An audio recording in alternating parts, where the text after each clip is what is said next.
What's up guys, it's Chachi Power here with Rocket Punch Army. Today I have the NECA Robocop figure to review here. So we're going to go ahead and check him out. I got him on the noisy turntable. I think this has become a trademark of my reviews, is having a noisy turntable, and I apologize. Okay, so this is one of a couple of recent figures, one of them being the Max Factory Figma, which is a highly articulated figure, and it's highly expensive at the same time. If you don't have the 60-70 bucks for the Figma version, you can always buy this one from NECA. It's available at your local toy store, and it's relatively inexpensive. It'll run you about 16-15 bucks, which is not bad. I do have to say it comes in a rather cheesy box. This is the box it comes with. It's not so much cheesy, it's just I don't know, it's one of those weird kind of plastic things that you can't really open unless you have scissors or an X-Acto knife, but you know, it's what it is. It serves its purpose. It's a nicely sculpted figure. I think it looks pretty much exactly like it looks in the movie. Some may beg to differ. If you do, you can leave comments. Let me know what you find off on this. But I just finished watching all three movies, and nothing struck me weird about this. I do wish the helmet came off. The helmet does not come off. Now, Robocop was never really big on accessories, and neither is this toy, but it does have two very important pieces that make Robocop who he is. Number one would be that awesome gun of his. And he's also got this spiked hand here, the data spike, where he inserts it to look up stuff and download, upload, whatever, and also to kill Roddicker. Alright, so what we're going to do now, guys, is take a closer look at Robocop. If you guys knew the amount of times I had to stop this video because I accidentally say Robotech, you would laugh. But Robocop, Robocop, Robocop. Anyway, here is Robocop. Like I said, nice sculpt, beautiful. The paint is not glossy the way he would appear in a movie, but it does have that slight purplish hue that you see in the movie. It's not, you know, as scattered around spots like it is in the movie, but it's there if you look close enough. And I did notice there are, you know, the paint does vary from one figure to the other. I mean, that's just the process of mass production, but some do have more of a purplish hue than others. Some have a worse casting than others. Like, you'll see little dimples here. Some of them are completely smooth, some of them are really bad. Like I said, that's just the realities of mass production. Now, the figure, we're going to go over articulation. Unfortunately, the helmet does not come off to reveal the face, but I will say right off the bat, the face is definitely better sculpted than the Figma. So go check out the Figma and laugh at how horrible the face sculpt is. But again, articulation. Got a nice ball jointed head here. It's beautiful. Looks to the side. Probably spin it 360, but no need to. The arms rotate here.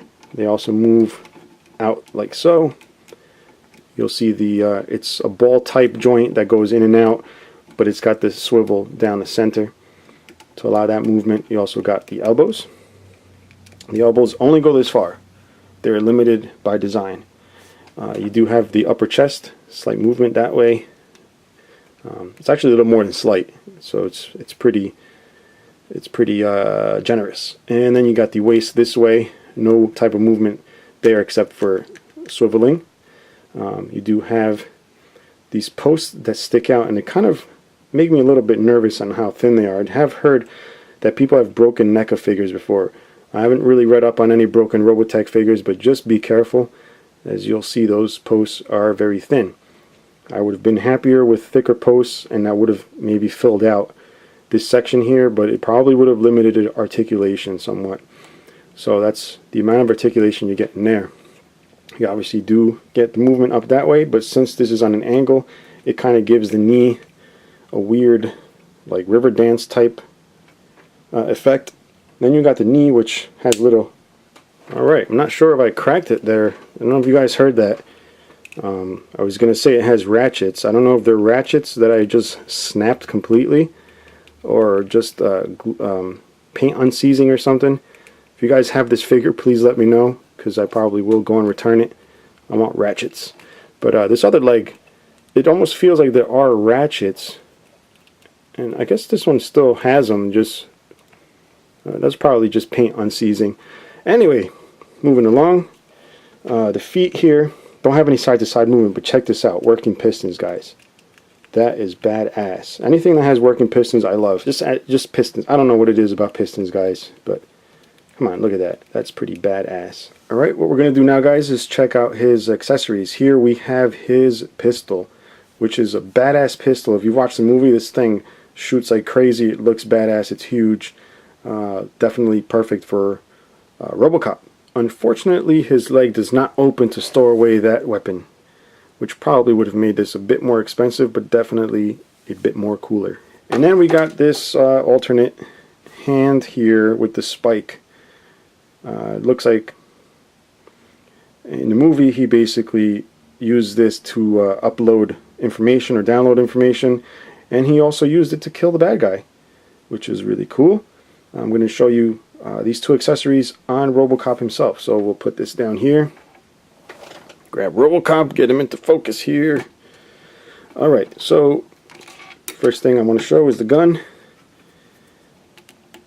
Pop that in here. Trigger finger goes right in there. Very, very nice. Okay, now we're going to go ahead and remove this same arm, or forearm.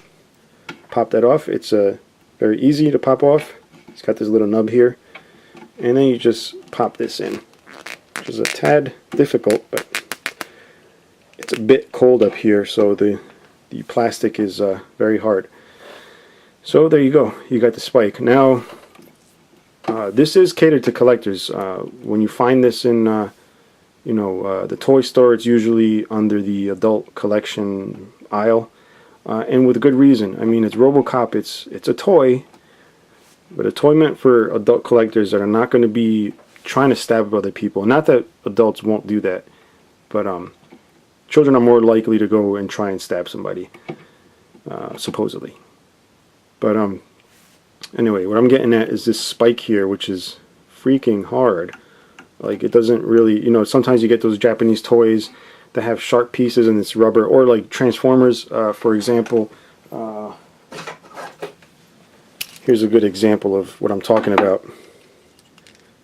Look at this. This is just rubber, because they're afraid like some kid's going to choke on this or pop some eyeballs. But this here will pop an eyeball. Guaranteed.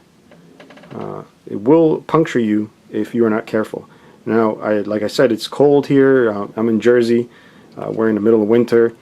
So the plastic is hard, but it doesn't matter, because I just showed you the Transformer that was soft as hell. This is very pointy. But that's going to bring us to the end, guys. This is Robocop, not Robotech, Robocop. And I hope you enjoyed the review. If you have any questions or comments, leave them below. Anyways, till next time, guys, goodbye.